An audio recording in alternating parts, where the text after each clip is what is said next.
Hello friends, welcome to our YouTube channel Simple Concepts. I am your friend Zakwan Sheikh. So today we are starting again with a interesting topic जो कि हम अगला topic शुरू करने जा रहे हैं। बड़ा इंटरेस्टिंग है, आप ध्यान से पढ़िए, बड़ा ही कंसेप्चुअल है। हम आपके सब कंसेप्ट को क्लियर करेंगे, नो डाउट अबाउट इट। तो चलिए शुरू करते हैं। Union and its territory. शुरू करने से पहले अनअकैडमी ने 3 mega batches for complete preparation, जो कि उनका कोर्स लॉन्च हो चुका है, 15 जून से स्टार्ट हो चुका है। तो यूपीएससी सीएससी 2020-21 आप इन कोर्सेज को ज्वाइन हो जाइए। देखिए जो 3 कोर्सेज है, mission UPSC CSC 2021 bilingual GS batch course है, और लक्ष्य यूपीएससी सीएससी 2021 जो कि हिंदी जीएस बैच कोर्स है, आपको हिंदी वर्जन भी मिल सकता है, और expedition UPSC CSC 2021 English GS batch course है। तो इन तीनों कोर्सेज को ज्वाइन हो जाइए दोस्तों।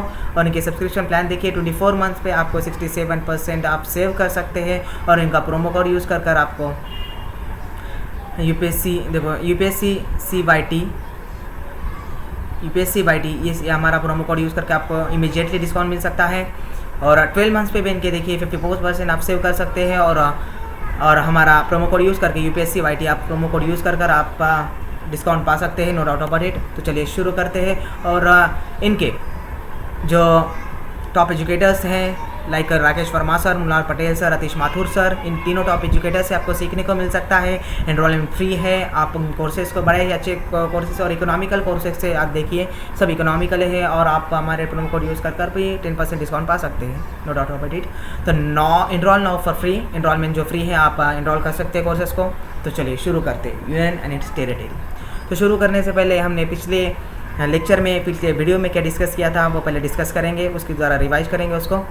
तो हमने पिछले वीडियो में देखो प्रियम्बल लिया था। क्या क्या है प्रियम्बल, क्या है प्रियम्बल का मीनिंग, क्या है इंडियन कॉन्स्टिट्यूशन में। It is a summary, it is a essence of the constitution, we know that also. मैंने आपको पिछले वीडियो में सब इलाबोरेट करके बताया है। अगर आपके कंसेप्ट नहीं क्लियर होते हैं तो आप कमेंट कर सकते हैं वीडियो में, और आप हमारे टेलीग्राम ग्रुप को भी ज्वाइन कर सकते हैं। डिस्क्रिप्शन में लिंक दी गई है, so you can join as soon as earlier, जिसमें आपको PPTs, PDF, handwritten notes सब मिल जाएंगे, नो डाउट अबाउट इट।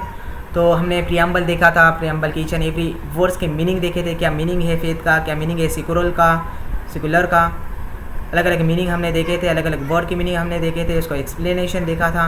और हम इस वीडियो में यूनियन एंड इट्स टेरिटरी शुरू करने जा रहे हैं दोस्तों। बहुत ही इंपॉर्टेंट टॉपिक है यूनियन एंड इट्स टेरिटरी। तो देखिए article 1, first we are started with article 1। क्या कहता है आर्टिकल 1, क्या है आर्टिकल 1, इसका इंफॉर्मेशन क्या है, इसके डिटेल डेफिनेशन क्या है, इसके डिटेल क्या दिया गया है आर्टिकल 1 में। तो चलिए शुरू करते हैं। India that is Bharat shall be union of states. जो भारत है it is shall be union of states, ये सब आर्टिकल्स में आपके दिया गया है। आप सबके कॉन्स्टिट्यूशन में आप जिस भी आर्टिकल को देखेंगे, सब आर्टिकल्स में आपको ये वर्ड दिखेगा, India that is Bharat shall be union of states. Bharat shall be union of states, इसको रट लो, इसको पढ़ लो, इसको ध्यान से इसके कंसेप्ट क्लियर कर लो। प्रीलिम्स में बहुत क्वेश्चन आते हैं इस टॉपिक पर, तो आप ध्यान से देख लो दोस्तों। India that is Bharat shall be union of states. अब क्या है यूनियन ऑफ स्टेट्स, किसे कहते हैं यूनियन ऑफ स्टेट्स। जैसे आप जोग्राफिकल रीजन कंसिडर करते हैं, आप वैरायटी कंसिडर करते हैं, तो इसे यूनियन ऑफ स्टेट्स कहते हैं। नॉट स्टेट, सिर्फ स्टेट्स ही मत समझना, इसे यूनियन ऑफ स्टेट्स कहते हैं।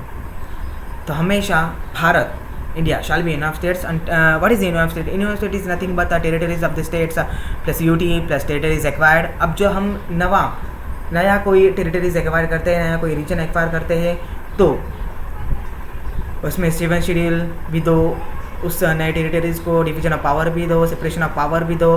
तो ये चलता है क्या, ये चलेगा कि नहीं? ऐसा कहीं लिखा हुआ नहीं है कि उसको 7 शेड्यूल भी देना चाहिए, उसको डिवीजन ऑफ पावर भी देना चाहिए, और कि उसे सेपरेशन पावर ये राइट्स भी देना चाहिए। तो ऐसा नहीं है। जब आप नॉर्मल स्टेट्स कंसिडर करते हो तो मैं समझ सकता हूँ कि आप उसको 7 शेड्यूल दे सकते हैं, डिवीजन ऑफ पावर दे सकते हैं, वो मैं मान सकता हूँ जब आप नॉर्मल स्टेट्स कंसिडर करते हैं। जब आप जब नया टेरिटरीज कोई एक्वायर करते हैं, नई रीजन कोई एक्वायर करते हैं, तो उससे सब राइट्स देना सही बात है क्या? ये कहीं लिखा हुआ नहीं है, ऐसा आप नहीं कर सकते हैं।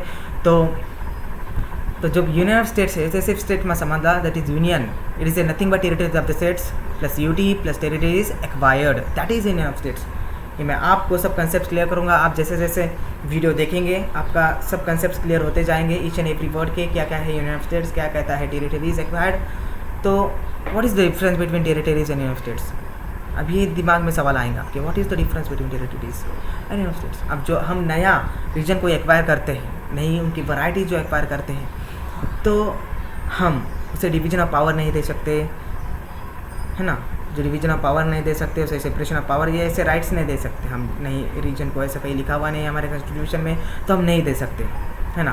पर हम जब territories, it is A broader word, it is A broader detail definition, इसकी बहुत ही ब्रॉडर डिटेल डेफिनेशन है। जैसे जैसे मैं वीडियो लूँगा वैसे वैसे आपको समझ में आएगा। टेरिटरीज, तो हम कुछ नया रीजन को एक्वायर करते हैं, दैट्स कॉल्ड टेरिटरीज, आप इसे टेरिटरीज कह सकते हैं। एंड पावर शेयरिंग, जब हम टेरिटरीज यूनाइटेड स्टेट्स के विजन से देखते हैं तो पावर शेयरिंग में डिफर, है ना। पावर शेयरिंग में डिफर, मैं वही बोल रहा हूँ ना, डिवीजन ऑफ पावर आप नहीं दे सकते, सेपरेशन ऑफ पावर आप नहीं दे सकते, that is the power sharing में डिफर, है ना। पावर शेयरिंग डिफर है, डिफरेंट है पावर शेयरिंग है यूनाइटेड स्टेट्स एंड टेरिटरीज़ की, है ना। तो जब आप कुछ स्टेट्स जो टेरिटरीज़ में इंक्लूड किए गए हैं, जो यूनाइटेड स्टेट्स में कुछ स्टेट्स इंक्लूड किए गए हैं, वो फर्स्ट शेड्यूल में पहले इंक्लूड किए जाते हैं, then it will become a part of the United States. जो टेरिटरीज़ में जो स्टेट्स हमने इंक्लूड किए गए हैं वो फर्स्ट शेड्यूल में हमें पहले इंक्लूड करना पड़ते हैं, है ना। फर्स्ट शेड्यूल में हमें पहले इंक्लूड करना पड़ता है, then it will become a part of the United States, it is a part of United States and then power sharing में डिफर।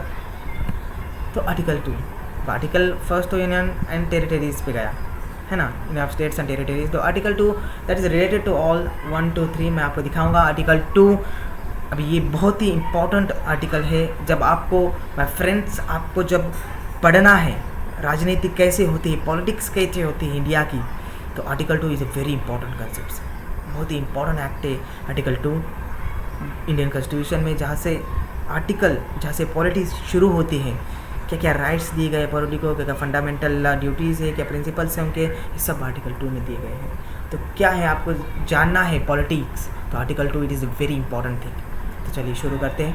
पार्लियामेंट में by law admit new states into union of India और establish new states on terms conditions it deems fit. यहाँ दोस्तों जब आपको polity पढ़नी है तो आर्टिकल 2 बहुत ही इंपॉर्टेंट है। पार्लियामेंट जो आर्टिकल 2 है, पार्लियामेंट बाय लॉ, उनका एक अलग लॉ होगा, एडमिट न्यू स्टेट्स, जो न्यू स्टेट्स फॉर्म कर सकते हैं into union of India, union India में न्यू स्टेट्स फॉर्म कर सकते हैं, और एस्टैब्लिश न्यू स्टेट्स, और नए स्टेट्स फॉर्म कर सकते हैं on terms and condition I deems fit. अब मैं जब कोई नया स्टेट्स फॉर्म करता हूँ तो उसमें मेरे कंडीशंस रहेंगे, it conditions I deems fit, इस पर ध्यान रखिए दोस्तों, समझ कर लीजिए। Establish new states on terms and condition it deems fit, I deems fit, जो मैं बनाता हूँ वहीं पर मेरे कंडीशंस रहेंगे, वहीं पर मेरे सब राइट्स रहेंगे, आई डीम्स फिट, जो मैं डिसाइड करूँगा वही रहेगा।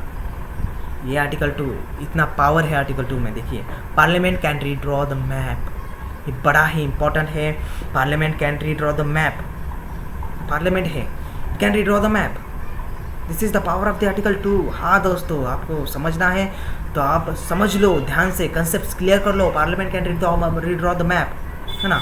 तो उसे मैं जब एक नया रीजन एक्वायर करता हूँ, नए टेरिटरीज फॉर्म करता हूँ, the conditions and new terms and conditions I deems fit, then मैं सेशन से उस कंडीशंस को फॉरवर्ड कर सकता हूँ, ऑक्यूपेशन से कर सकता हूँ, कॉन्क्वेस्ट से कर सकता हूँ, सब्जुगेशन से कर सकता हूँ, मैं सब पर अपने अधिकार लागू कर सकता हूँ उस स्टेट्स पर जो मैंने इस्टेब्लिश किया है ना। All the conditions I deem fit, ये आर्टिकल 2 कहता है। ध्यान से देखिए दोस्तों। नाउ आर्टिकल 3, आर्टिकल 3 क्या कहता है? पार्लियामेंट में बाय लॉ, तो आर्टिकल 2 भी कहता है, आर्टिकल 1 भी कहता है, आर्टिकल 3 भी ये कहता है कि पार्लियामेंट में by law form a new state by separation of territory from any state और by uniting. Form a new state, जो नया स्टेट फॉर्म करना है by separation of territory, separation of territory को सेपरेट कर फॉर्म ए न्यू स्टेट, आप नया state form कर सकते हैं फ्रॉम एनी स्टेट, किसी भी स्टेट्स, और बाय यूनाइटिंग 2 और मोर स्टेट्स और पार्ट्स ऑफ द स्टेट, और by uniting any territory of any state, ठीक है। 2 और मोर स्टेट है और पार्ट्स ऑफ द स्टेट, और by uniting any territory of any state, जिस स्टेट की टेरिटरी आप ले सकते हैं, बाय यूनाइट कर सकते हैं, आप फॉर्म कर सकते हैं, आपको जो करना है आप करिए, है ना। यही लिखा है आर्टिकल 3 में, पार्लियामेंट में by law, this is the, इस पर आपको क्वेश्चन भी आ सकता है। Parliament can redraw the map, है ना। तो increase the area of any state, diminish the area of any state, alter the boundaries of any state, alter the name of any state, ये आप सब कर सकते हैं आर्टिकल 3 के तहत।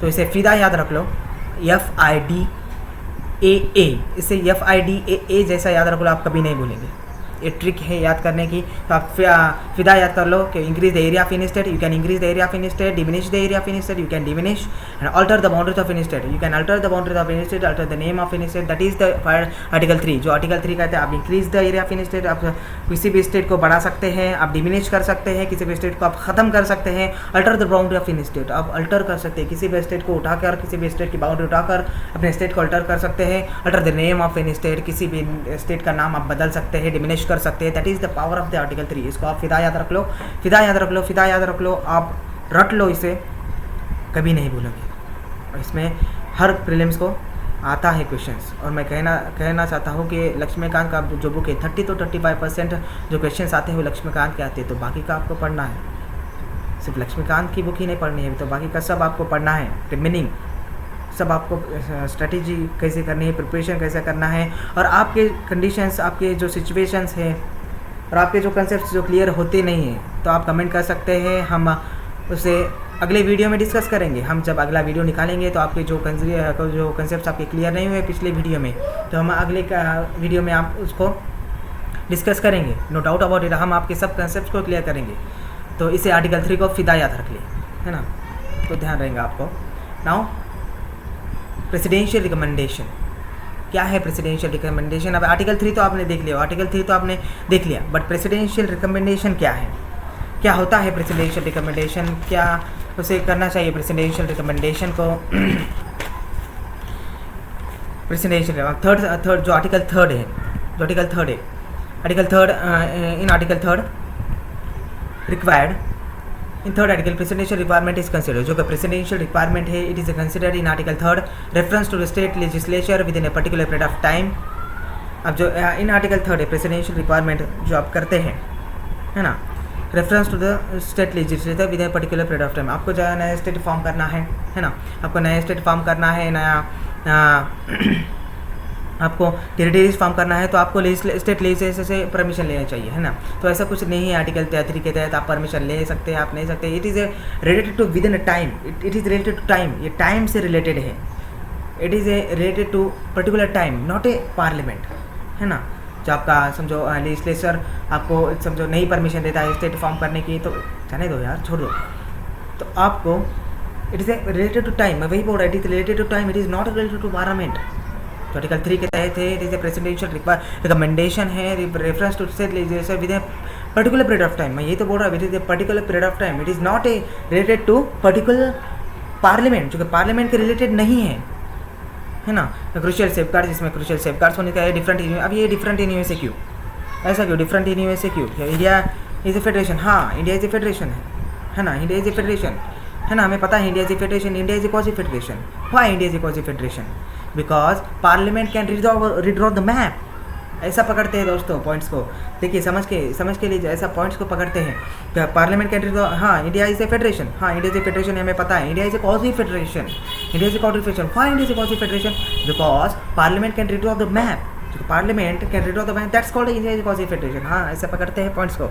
देखिए दोस्तों, तो it is different in USA, USA से ट्रू फेडरेशन है, यूएसए का ट्रू फेडरेशन है, तो कि आप उनके कॉन्स्टिट्यूशन को बदल नहीं सकते, आप किसी नया टेरिटरीज फॉर्म नहीं कर सकते, आप इंक्रीज़ नहीं कर सकते, किसी बाउंड्री, किसी की भी बाउंड्री आप इंक्रीज़ नहीं कर सकते, किसी की बाउंड्री आप अल्टर नहीं कर सकते, किसी का एरिया आप डिमिनिश नहीं कर सकते, it is the different in USA, that's called different in USA, it is based, USA is based on true federation, जो कि ट्रू फेडरेशन है। अब हमारा कौन सा है? हमारा क्वासी फेडरेशन है दोस्तों, it is a quasi federation, that's called, ऐसा पकड़ते हैं पॉइंट को, क्वासी फेडरेशन। तो why quasi federation? Because parliament can redraw the map, जैसा यूएसए में नहीं है, हम parliament can redraw the map, हम उसके प्रिंसिपल्स बदल सकते हैं, थोड़े राइट्स बदल सकते हैं, but in USA it is different. तो 2 and 3 इज प्रोटेक्टेड बाय 4, कैसे? अभी 2 and 3 जो आर्टिकल्स है, इट इज़ प्रोटेक्टेड बाय 4, वो 4 से प्रोटेक्ट किया है, जो कि ना प्रिविलेज देता है, ना स्टेटस देता है 2 and 3 को, it is by 4, it is protected by 4, जो 2 and 3 आर्टिकल है, it is protected by 4 ordinary bills. अभी हम जब अब क्यों ऐसा समझते हैं लोग, क्यों ऐसा उनके दिमाग में ऐसा कोई भरा हुआ होता है, कुछ समझता है, समझ में नहीं आता, क्योंकि हम जब समझो मैं जब नया स्टेट फॉर्म करता हूँ, है ना, मैं जब नया स्टेट फॉर्म करता हूँ तो मुझे जब नया स्टेट्स मिल जाता है, जब मैं फॉर्म करता हूँ, उसे इस्टेब्लिश करता हूँ, तो मेरा कैप बिल भी पास हो, कॉन्स्टिट्यूशन अमेंडमेंट बिल भी पास हो जाता है। ऐसा कुछ नहीं है। It is not a constitution amendment bill, it is ordinary bill. जब मैं नया स्टेट फॉर्म करता हूँ तो मेरा कैप bill constitution amendment bill form नहीं होता। ये ध्यान रखिए दोस्तों, ये it is related to ordinary bills. ये कोई ऑर्डिनरी बिल्स के उसको कहा जाता है, इसके उस दृष्टिकोण से कहा जाता है। It is not a constitution amendment bill. जो कि मैं नया स्टेट्स फॉर्म करता हूँ तो इसे कॉन्स्टिट्यूशन अमेंडमेंट बिल नहीं कहा जाता, इट इज़ ऑर्डिनरी बिल्स, है ना दोस्तों। तो मैं बेरूबारी यूनियन केस, अब क्या है बेरूबारी यूनियन केस? अब Berubari union case it is a क्या बोलते हैं, उगम है 9th कॉन्स्टिट्यूशन अमेंडमेंट एक्ट का, जहाँ से 9th कॉन्स्टिट्यूशन अमेंडमेंट एक्ट पास किया गया। क्यों पास किया गया 9th कॉन्स्टिट्यूशन अमेंडमेंट? क्या है बेरूबारी केस? तो मैं आपको बता देना चाहता हूँ कि Berubari case that is Radcliffe region boundary, जो कि ये था रैडक्लिफ रीजन बाउंड्री, जो कि कमेटी थी, had made a mistake that is south of thana number 12 in new Guri Jalpai, south of thana number 12 in new Guri Jalpai region. जो जाना चाहिए था ईस्ट पाकिस्तान में, है ना, जो जाना था दोस्तों ईस्ट पाकिस्तान में, रह गया इंडिया में। जो कि बेरूबारी केस जो था वो था थाना नंबर 12 जलगुड़ीपाई रीजन, जो जाना था ये था ईस्ट पाकिस्तान में, वो रह गया इंडिया में, है ना। एंड जो नॉर्थ पाकिस्तान जो गया, नॉर्थ पार्ट जो गया पाकिस्तान में, वो रहना चाहिए था इंडिया में। तो ये had made a mistake by Radcliffe region ने जो मिस्टेक की थी, तो उसे बेरूबारी यूनियन केस कहा जाता है 1960। तो आर्टिकल जो 3 है, आर्टिकल 3 क्या कहता है? देखिए article 3, from A new state, यह देखिए दोस्तों, from A new state by separation of territory from any state और बाय यूनाइटिंग, है ना दोस्तों। अब from A new state by separation of uniting, है ना, from A new state by separation of uniting, है ना दोस्तों। देखिए from A new state by separation of territory from any state और बाय यूनाइटिंग, और 2 or more स्टेट और parts of the state और by uniting any territory of the any state, है ना दोस्तों। अब ये लिखा गया है इंडियन कॉन्स्टिट्यूशन में, जो कि हम फॉर्म कर सकते हैं न्यू स्टेट्स, है ना, बट हम हमारा स्टेट किसी और को दे सकते हैं क्या? हम हमारा पॉइंट किसी और को दे सकते हैं, हमारा पार्ट, हमारे देश का पार्ट किसी और को दे सकते हैं, ऐसा तो नहीं लिखा है आर्टिकल 3 में। तो article 3 does not cover the cession, इसलिए article 3 does not cover the cession, जिसे आर्टिकल 3 में सेशन कवर नहीं हुआ, तो इसलिए 9th कॉन्स्टिट्यूशन अमेंडमेंट बिल 1960 पास हुआ। अब हम ले सकते हैं और हमारा पार्ट दे सकते हैं, ऐसा तो नहीं लिखा है ना आर्टिकल में। हम नया स्टेट फॉर्म कर सकते हैं, नई टेरिटरीज फॉर्म कर सकते हैं, increase the boundaries of any state हम कर सकते हैं, बट हम हमारा पार्ट किसी और को दे सकते हैं क्या? नहीं। तो इसलिए 1952 में पाकिस्तान ने जो बोला, पाकिस्तान ने एक सवाल उठाया कि हमारा रीजन हमको वापस दो। जलगुड़ीपाई रीजन जो था ईस्ट पाकिस्तान का, तो वो रह गया इंडिया में। तो वो बोल रहे थे हमारा, जो पाकिस्तान ने बोला 1952 में, तो हमको रीजन वापस चाहिए। तो 1952 में तो पाकिस्तान ने किया था। तो 1958 में नेहरू नून एग्रीमेंट हुआ। तो क्या कहता है नेहरू नून एग्रीमेंट? क्या है नेहरू नून एग्रीमेंट? तो Nehru Noon agreement, Noon was prime minister that time of Pakistan, जो कि नून प्राइम मिनिस्टर थे पाकिस्तान के उस टाइम। तो क्या था नेहरू नून एग्रीमेंट? तो article 3 does not cover the session, हम हमारा पार्ट दूसरे को नहीं दे सकते ना। तो नेहरू नून एग्रीमेंट में क्या था, नेहरू जी ने सीडावे टेरिटरी कहा। अब सीडावे तो मुझे इतना मालूम नहीं कि सीडावे, आप इंटेलिजेंट हो, आपको मालूम होगा। तो सीडावे जैसा जैसा आप आगे जाएंगे वैसा वैसा आपको सीडावे और सेपरेशन, इसमें का डिफरेंस मालूम होगा, है ना। क्या है सीडावे टेरिटरी और क्या है सेपरेशन ऑफ पावर, क्या है सेपरेशन करना और क्या है न्यू फॉर्म स्टेट करना, और क्या है सीडावे टेरिटरी। जो ये एग्रीमेंट हुआ था सीडावे टेरिटरी, है ना। अब मैं सीडावे टेरिटरी जो कहा था ये एग्रीमेंट में, नेहरू नून एग्रीमेंट, तो क्या है जो अब समझो, मैं एक सिंपल सा एग्जांपल देता हूँ आपको कि मैं वेस्ट बंगाल में कोई रीजन सेपरेट कर सकता हूँ, हाँ कर सकता हूँ ना, लेकिन फॉरेन कंट्री को दे सकता हूँ क्या? हाँ, मैं एक वेस्ट बंगाल से एक सेक्शन उठाया, एक सेपरेट स्टेट उठाया और मेरे हिस्से कर लिया, और मैं पर फॉरेन कंट्री को दे सकता हूँ। ये पॉइंट है। फॉरेन कंट्री, ये मामला गया सुप्रीम कोर्ट में, है ना, कि सुप्रीम कोर्ट ने कहा फिर नहीं, आप नहीं दे सकते। ये मामला सुप्रीम कोर्ट में गया, फिर नेहरू नून एग्रीमेंट हुआ, फिर सीडावे टेरिटरी कहा, फिर ये मामला सुप्रीम कोर्ट में आया, तो सुप्रीम कोर्ट ने कहा कि आप यू कैन नॉट, आप नहीं दे सकते कोई रीजन फॉरेन कंट्री को। तो that's called 9th constitution amendment 1960 past. जब पास्ट हुआ 9th constitution amendment act 1960, supreme court ने पास कर दिया इसे एक्ट को। इसमें आप नई स्टेट फॉर्म कर सकते हैं और अपना सेट किसी और को दे सकते हैं। चलिए शुरू करते हैं। अब land boundary agreement. Land boundary agreements क्या है? अब land boundary agreement it is related to Berubari case, ऐसा ही रिलेट करता है दोनों को। Land boundary agreement it is a Bangladesh agreement 16 May 1974। जब हमने बांग्लादेश से जो एग्रीमेंट किया वही उनका कुछ हिस्सा हमारे अंदर रहा था। हमारी बात जब कॉन्स्टिट्यूशन स्टार्ट हुआ तो बहुत बड़ा ही शेकी स्टार्ट था हमारा, है ना, कुछ ऐसा थोड़ा शेकी स्टार्ट था। इसलिए तो जो बाउंड्री थी एग्रीमेंट, जो बाउंड्री थी बांग्लादेश की, वो कुछ हमारे रीजन में थी, हमारे इंडिया में थी। तो बांग्लादेश एग्रीमेंट हुआ 16 मई 1974 को। तो 9th कॉन्स्टिट्यूशन अमेंडमेंट एक्ट 96 कुल नॉट बी नोटिफाइड। जो 9th कॉन्स्टिट्यूशन अमेंडमेंट एक्ट था वो यहाँ पर नोटिफाइड नहीं हुआ ये एग्रीमेंट में। तो उन्होंने जो कुछ 9th कॉन्स्टिट्यूशन अमेंडमेंट एक्ट था वो उनकी प्रॉब्लम्स छुड़ाने में कुछ असफल हो गया, मुश्किलात आ गई 9th कॉन्स्टिट्यूशन अमेंडमेंट एक्ट में 1960 में जो पास हुआ था बेरूबारी केस में। तो लैंड बाउंड्री एग्रीमेंट में 100 कॉन्स्टिट्यूशन अमेंडमेंट एक्ट 2015 ये पास हुआ। तो इसी के ओवरकम में 100 कॉन्स्टिट्यूशन अमेंडमेंट एक्ट 2015 ये पास हुआ। और देन लैंड बाउंड्री एग्रीमेंट इसे कहते हैं 100 कॉन्स्टिट्यूशन अमेंडमेंट एक्ट को। तो फिर हमने बांग्लादेश एग्रीमेंट सफलतापूर्वक प्राप्त कर लिया, है ना दोस्तों। तो अब जो 9th कॉन्स्टिट्यूशन अमेंडमेंट एक्ट जो है दोस्तों, वो फॉर्म तो हुआ, हमने तो पास तो किया, बट बड़ी प्रॉब्लम्स आने लगे इसमें, है ना। तो प्रॉब्लम्स आने लगे क्योंकि ब्रिटिश हमसे गए थे, तो हिंदू मुस्लिम एक नया टॉपिक छोड़कर गए थे, पाकिस्तान एक नया टॉपिक छोड़कर गए थे।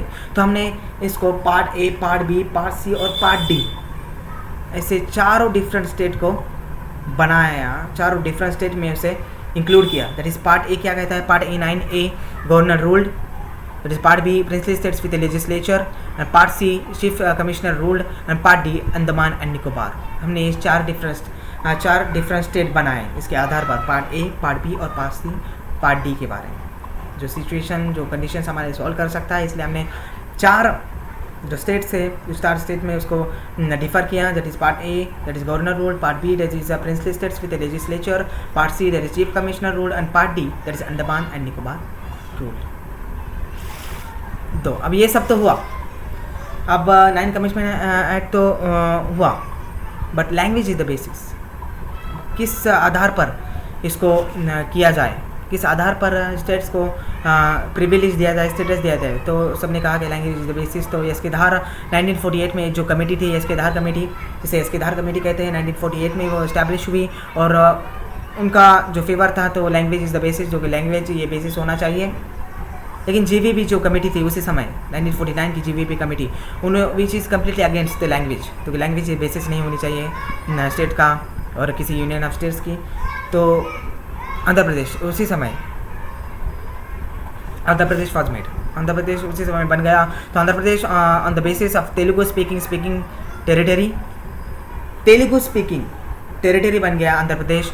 और that's hashtag the doors open, है ना। जब डोर्स ओपन हो गए, जब लैंग्वेज बेसिस बनने के डोर्स ओपन हो गए, तो आंध्र प्रदेश से तेलुगु स्पीकिंग जो टेरिटरी वो बन गया, तो डोर्स ओपन हो गए करने के, डिफरेंट लैंग्वेज बेसिस करने के स्टेट्स को।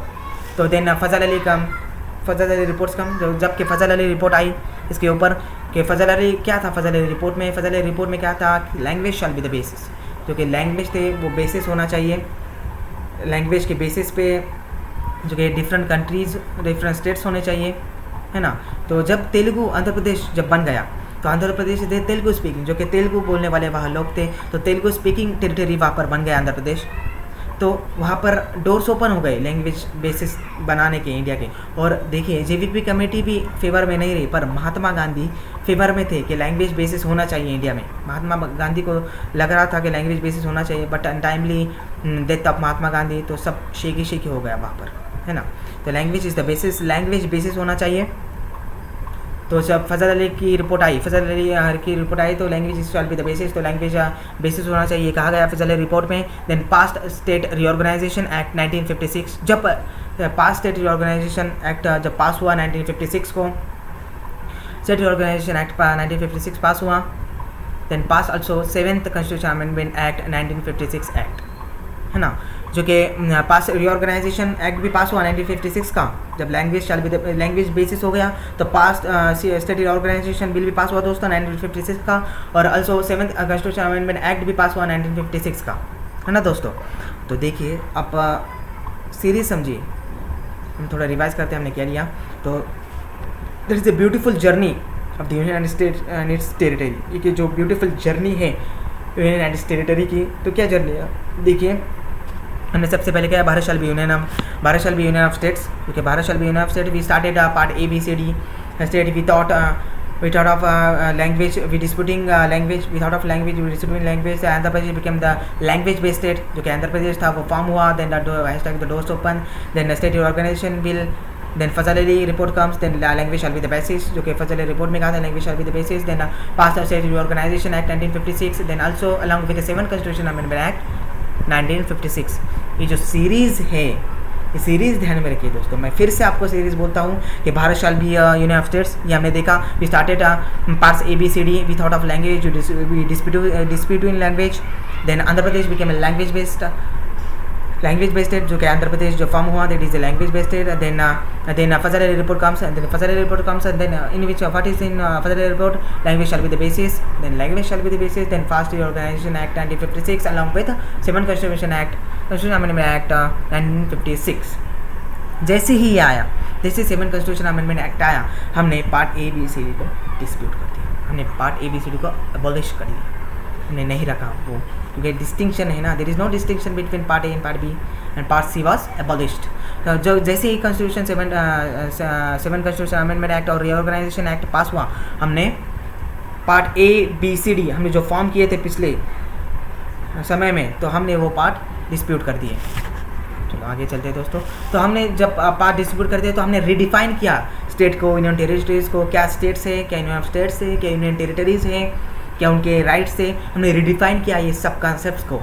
जब 7th कॉन्स्टिट्यूशन अमेंडमेंट एक्ट जब पास हुआ, तो हमने A B C D, मैं फिर से बोल रहा हूँ दोस्तों कि हमने A B C D जो है वो ये कर दिया, डिस्प्यूट कर दिया, जो पार्ट थे A B C D वो पार्ट डिस्प्यूट कर दिया हमने, है ना। तो फिर हमने रिडिफाइन किया स्टेट्स को, that is we redefine the states, we redefine the UTs, there is no distinction between part A and B, and part C abolish, there is no distinction between part A and B, which is considered to 7th Constitution Amendment Act 1956, है ना दोस्तों। And then we redefine the state, we redefine the UT, there is no distinction between part A and B, and part C is abolished. India is a quasi federation। इसमें बड़ा ही सवाल, prelims में बड़े ही सवाल आते हैं, India is a quasi federation. क्यों है क्वाजी फेडरेशन इंडिया दोस्तों? मैंने पिछले अभी कंसिडर हुआ है हमारा, अभी कंसिडर किया है ना हमने, India is what is a quasi federation, why is India is quasi federation दोस्तों? Because parliament can redraw the map, है ना, parliament redraw the map, parliament can redraw the map, parliament redraw कर सकता है मैप को, then that's called India is a quasi federation, है ना दोस्तों। Then parliament can redraw the map and union territory, है ना। हमारा फेडरेशन क्वाजी फेडरेशन है, यूएसए कौन सा फेडरेशन दोस्तों? ट्रू फेडरेशन है, और हमारा क्वाजी फेडरेशन है। तो इसलिए क्यों क्वाजी फेडरेशन है? Parliament can we are quasi federation and with a unitary tilt, हमारे पास यूनिटरी टिल्ट है, हम क्वाजी फेडरेशन है दोस्तों, है ना। तो इसके ऊपर से यही समरी निकल आती है, यही कंक्लूजन निकल आता है इन सब के ऊपर से कि states do not form the union, है ना, states do not form the union but union gives rights to the states. यही उसका सारे इन सब का मैं आपको यही बताने की कोशिश कर रहा था कि that is states do not form union, states form union नहीं बनाती but union gives rights to the state, union rights देते हैं स्टेट्स को। That is the 7th Constitution Amendment Act 1956, also Reorganization Act 1960, and India is a quasi federation also, है ना। तो यही था, यही इतने ही कंसेप्ट यहाँ पर ज़रा कॉम्प्लिकेटेड दिए थे। लक्ष्मीकांत बुक में हमने वो पूरी करने की कोशिश की, हमने कंसेप्ट क्लियर करने की पूरी कोशिश की। अब अगर आपको इस यहाँ पे भी कंसेप्ट क्लियर नहीं होते तो आप कमेंट कीजिए, लाइक कीजिए वीडियो को, आप कमेंट कर सकते हैं और हम आपके अगले वीडियो में जो आपके क्वेश्चन है वो सॉल्व करने की कोशिश करेंगे। तो आप कमेंट कर सकते हैं, लाइक करिए, शेयर करिए और हमारा टेलीग्राम ग्रुप ज्वाइन करिए as soon as earlier. Thank you दोस्तों।